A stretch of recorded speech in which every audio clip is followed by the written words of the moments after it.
Good morning, Acton, and welcome to Java with John, hosted by Town Manager John Mangiaratti.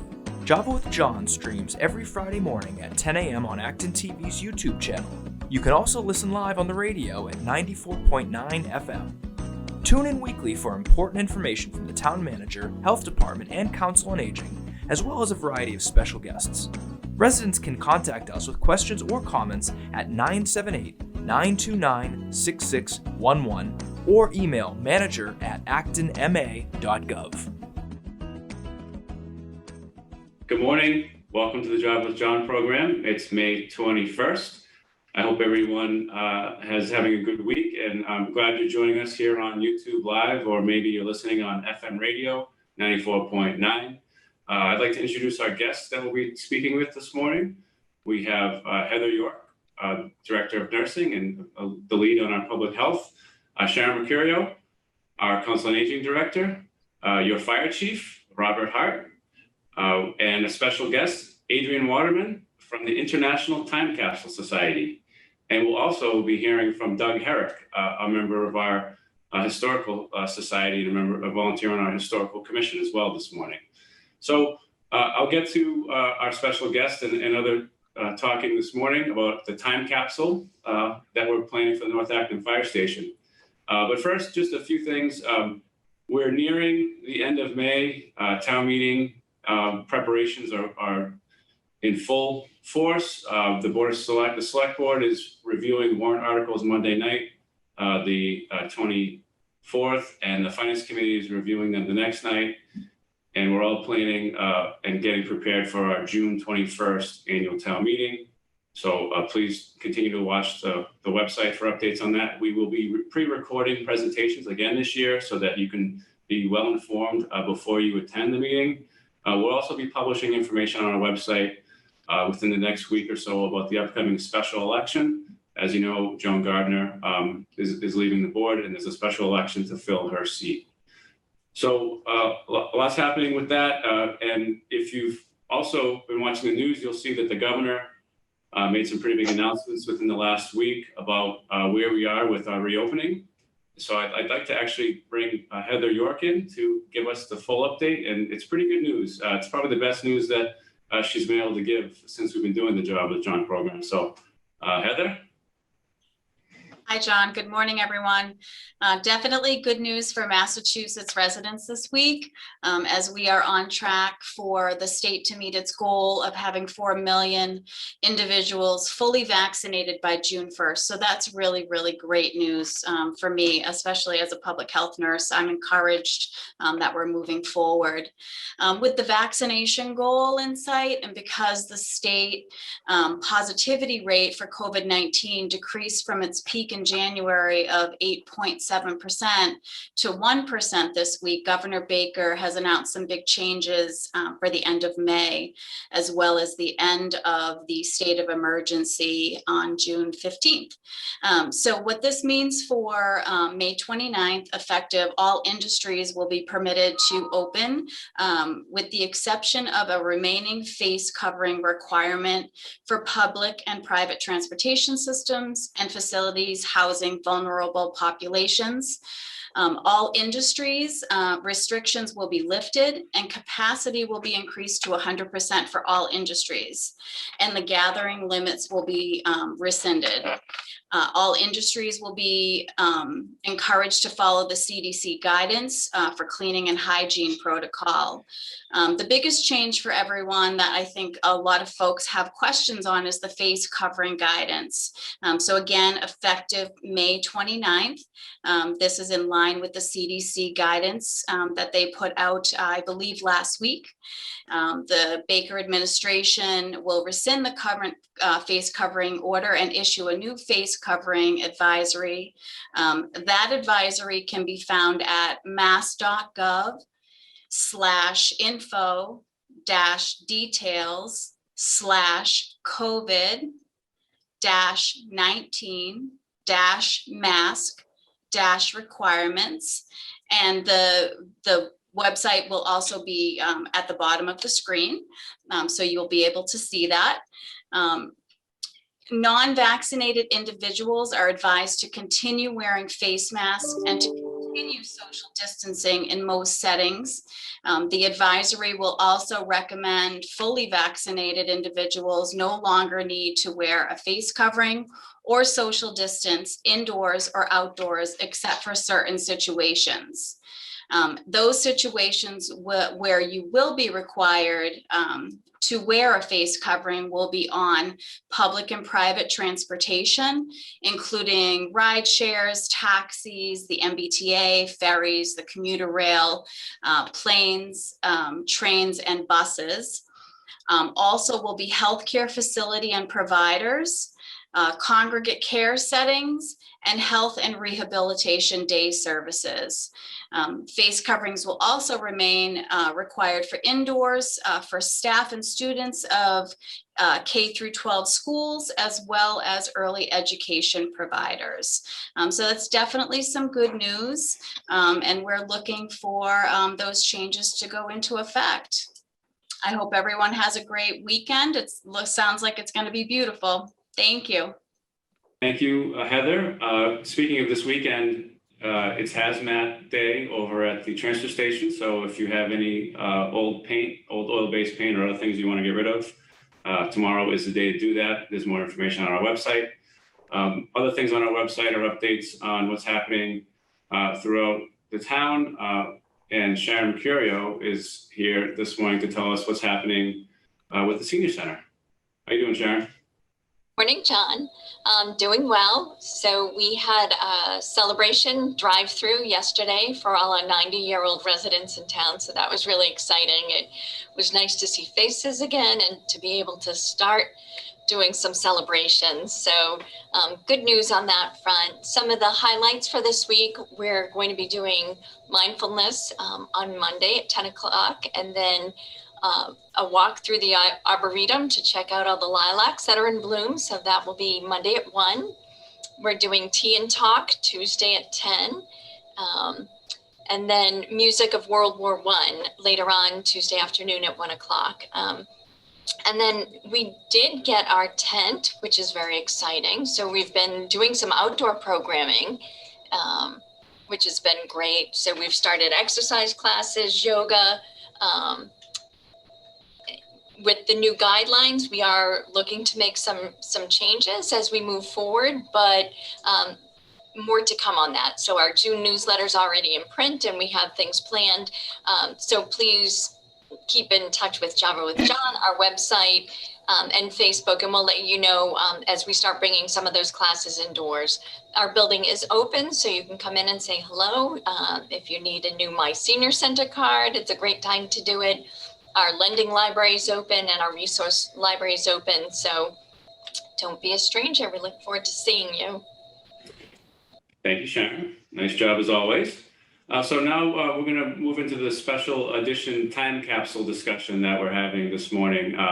And, you know, the reason that we're having this discussion is that we're building a new fire station in North Acton, a long-awaited project, and we're very excited that we're progressing very well with the construction process, and we're hoping to be moved in before the end of October or sometime thereabouts.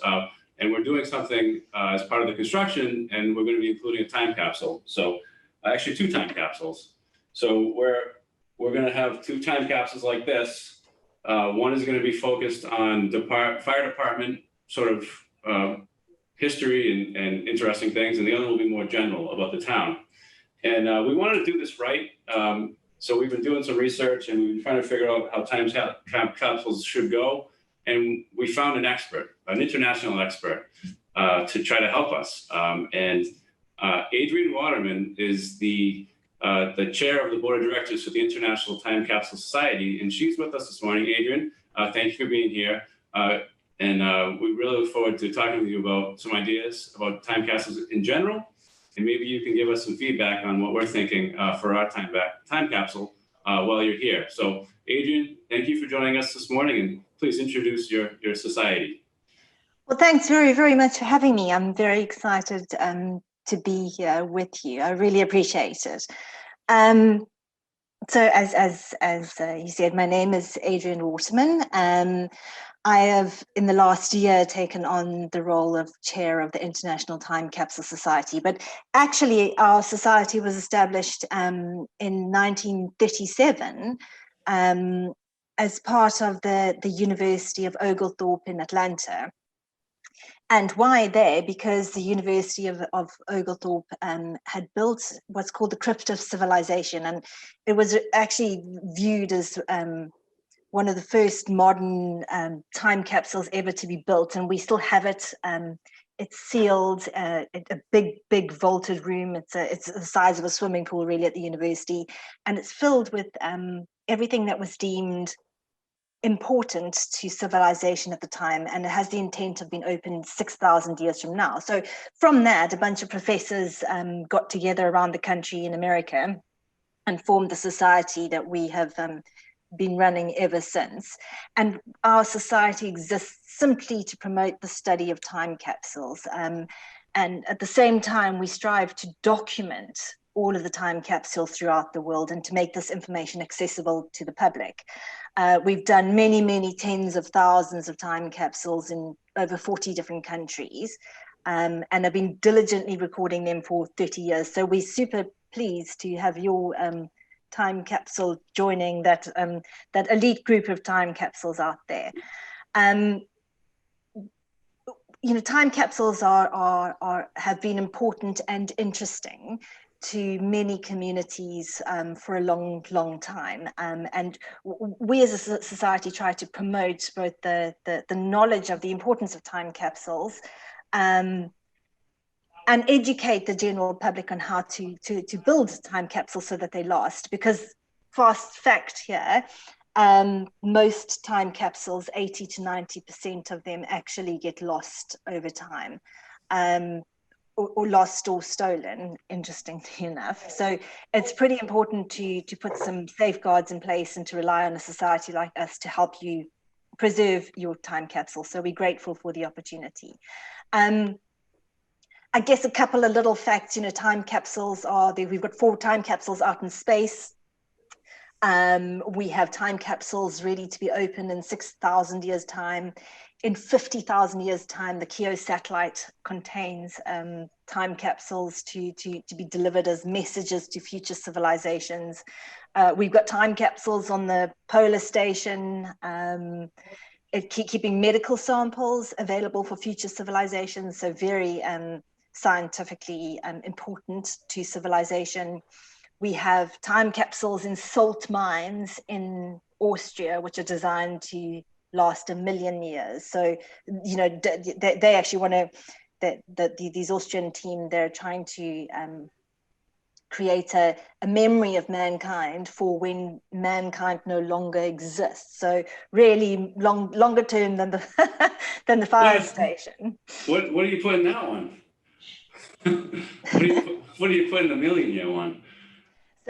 So did you say what are we putting 1 million? Yeah, what are you putting the ones that are even the 6,000 year one? What kind of materials are you putting? Oh, I see. So the 1 million year ones are ceramic, and actually the reason they're in a salt mine is because it's a very dry environment for the ceramics. So ceramics is as a material will survive very well, provided it's kept under the right conditions. So it's kept in the salt mine, put onto ceramics, and actually some very big name companies that I wouldn't want to name here on your podcast are very interested in using ceramics as a future technology for time capsules. So time capsules, lots of people imagine the time capsule that I know you're going to show everyone today. They imagine the time capsule as the vessel that you bury.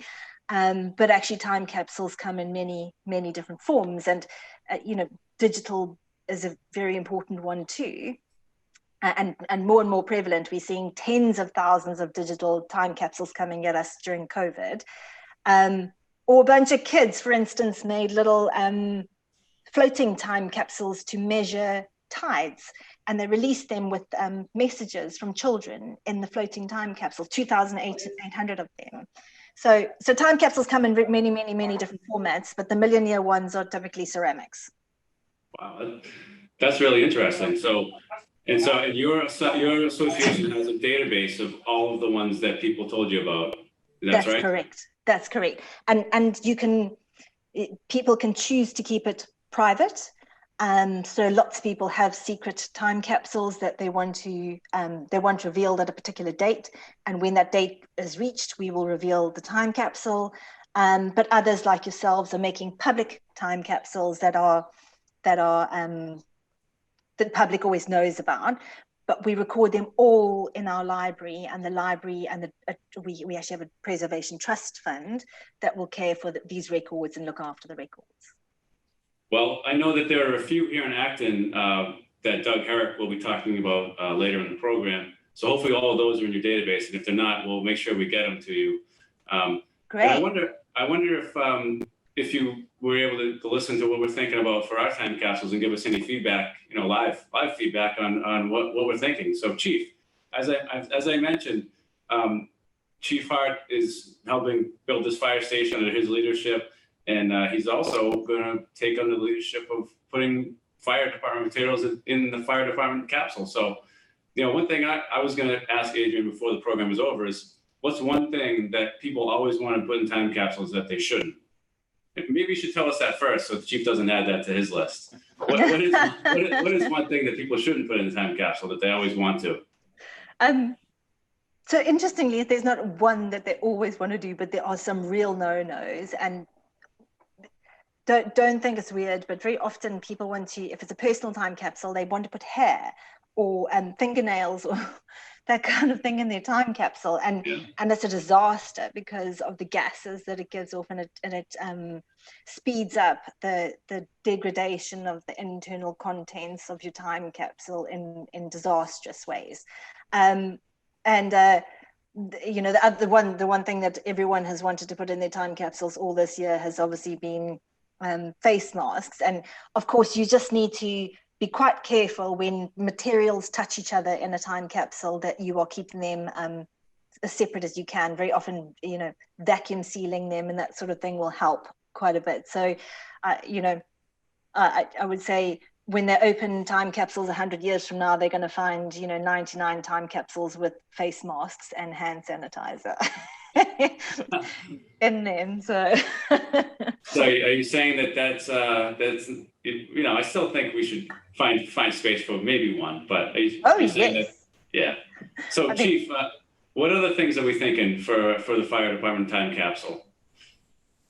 Well, I don't have a team of 40 professors to help me with this, but I do have 40 firefighters that are excited about putting something in a time capsule.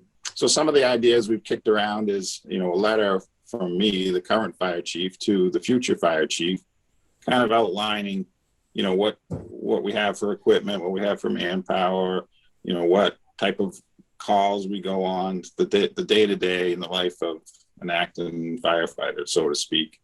So that's kind of something we're working on. We're also working on some of this pandemic stuff with, we have some used vials of vaccine from all three of the viruses, three of the vaccines that we're currently dispensing. So we're thinking about putting some vials in there, outlining the pandemic. So beyond that, we're kind of, we had this 125th anniversary a couple of years ago. We have some patches and badges and stuff like that we'll probably put in, recognizing that benchmark for us. Maybe some excerpts from the town report relative to the fire department. So mainly just kind of history of the fire department as it is today for 50 years from now. So excited to be part of this project. And, we're working on exactly how the time capsules are going to be, built into the structure. So we're working with the design team to create kind of a granite tile or cover, if you will, to the access panel to where the capsules will be stored with some sort of engraving. So it'll be, visual. Everybody will know it's there all the time, know what's behind the tile. So hopefully it won't get lost or stolen. So we're looking forward to that. So any suggestions would be welcomed. Yeah, that sounds good. Any red flags there, Adrienne? You'd be surprised how often time capsules do get lost, even when you think they're very public. So it sounds really good that you are using something granite to mark it out. Definitely have it very specifically recorded in terms of its location with the Time Capsule Society is obviously the first thing I would strongly suggest. But I love I love the contents that you were thinking of putting in your time capsule. I mean, what's really important is that you really want to display maybe everyday items that you have in your world, and give people of the future your history, and these everyday items in time capsules are actually really the interesting bit. You know, they're the things that don't usually get preserved in galleries and museums and archives and libraries. It's those things that are really important. And of course, the way you tell the stories that you have tells the stories of your will tell the future about your fire's services and the things that you do in the community. And I think if you know, to me, I would record your stories very specifically too, not just your things. So you can of course use an iPhone to record your stories and put it on a USB key or a used iPhone in your time capsule, so long as you seal it as well. The hard drives, of course, it depends on when you're planning on opening a time capsule, which I'm not sure, but they are unlikely to survive. But then what I would put in with them is the blueprints that Google will give us, blueprints for your iPad, and somebody can actually watch your video in the future. And I would certainly make sure you are telling your stories of the, you know, the big blazes and the small fires and the technologies you use. I mean, if you look at, I guess what's coming to mind is the big fire of London. Of course, you can hear I spent many years in London. The great fires of London in 1600. And, you know, the reason that those fires happened, as I'm sure you know, started in a bakery, but it was because they didn't have any fire breaks across London and ruined 70% of the city. But I mean, I'm not, you know, I think that the technology question for a time and a profession like yours would be really interesting to put in your time capsule. So what technologies are you using both to prevent fires and to put them out?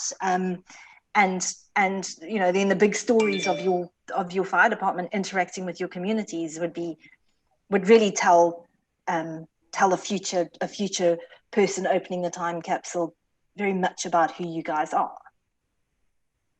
Yeah, that's great. Well, thank you very much. That gives us some good ideas, and I think that'll help also with the second time capsule. We're planning for more general town of Acton things. And actually, I'd like to bring in Doug Herrick, who's a member of the Historical Society and a member of the Historical Commission. And he's going to talk a little bit about some of the time capsules that we know about. And I mentioned earlier, we'll make sure that these are also in Adrienne's database. But Doug, can you walk us through some of the history of time capsules here in Acton? Sure. I think we have a PowerPoint that Sharon's going to put up. The Historical Society does get questions from time to time about how to do a time capsule. And we try to advise to make it as personal as possible and not to take you know, important historic objects and essentially bury them. There are some people that would prefer that those types of items stay, the unique items actually stay in a museum. But the most important or well-known time capsule currently in Acton is a copper box that was laid in the cornerstone of the Isaac Davis Monument outside of City Hall, of the town hall right there in the center of Acton in 1851. That was when the 3 individuals who were killed during the Battle of the North Bridge on April 19, 1775, were reinterred,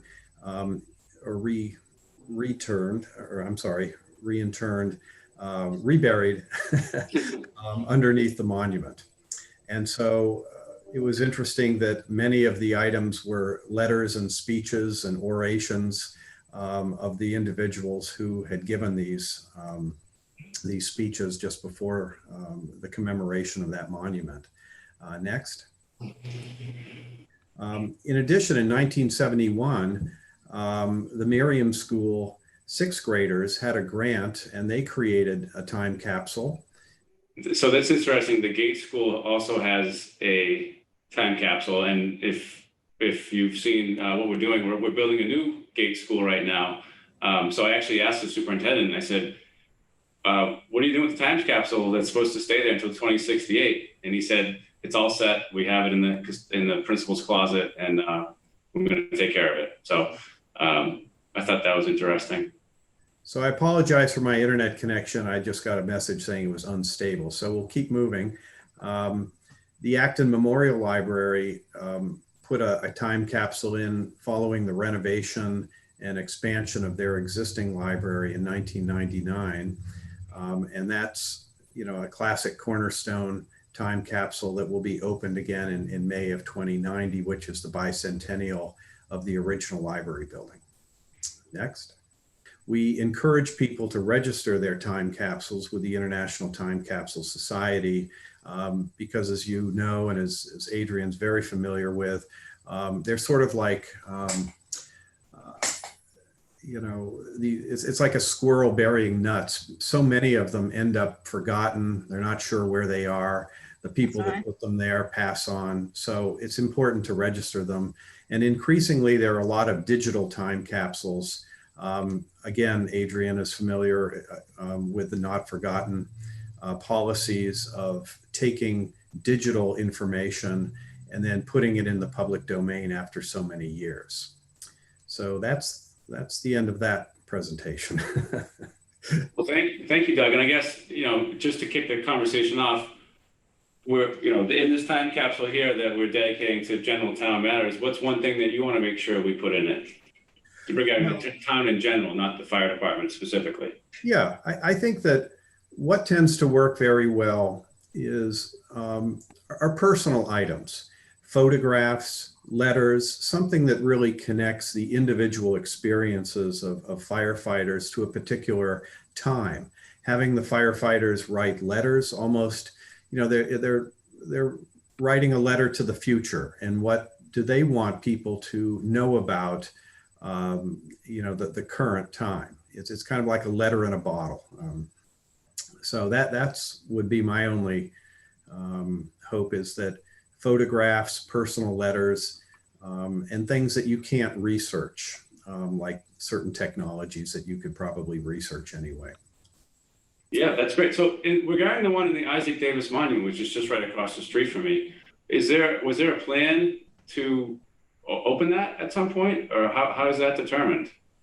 That's a good question, and we couldn't find any reference to an opening. I think, Adrienne is aware of the fact that many of these time capsules go into a cornerstone or some other foundational element of a building, which, you really can't remove. And it's almost like they're waiting for the apocalypse or for these things to be discovered after some event that brings the building down. But unlike some cornerstones, which are designed for access, I don't think that really occurred to people. I think they just wanted to put it in there and have it there without a sense of when they would open it up again. Adrienne, what do you think? When should we figure out a time to do it, or just wait? I definitely would figure out a time to do it. So about 60% of time capsules are commemorating either a building of something new or a big anniversary, like 100th year anniversary. And of course, a time capsule is a gift twice, because you have all the wonderful moment of filling it up, and then you have the wonderful moment of opening it up. And the amount of, certainly for a town, the amount of interest you can generate by opening a time capsule that's 100 years old or 200 years old is assuming the contents survive, which is, that's often tricky, but it's a really wonderful thing to do. And it's communities get very engaged in the process of opening, as well as the process of sealing them. So I would definitely set an opening date. Right, and just to amplify that, the PowerPoint slide about the Douglas School was an interesting case where they brought the entire school together, having discovered this lost time capsule that was never buried. They found it in the basement. They opened it up in the presence of the entire school. They were brought into the gym, and people were fascinated by it. And they then added some things that they wanted added and put it back. That's, in fact, Doug, I love that you mentioned that. That's so often what time capsules are. They become series of time capsules. So they open, the organization opens or makes a memorial commemoration time capsule, and then for another 25 years later, they open it again.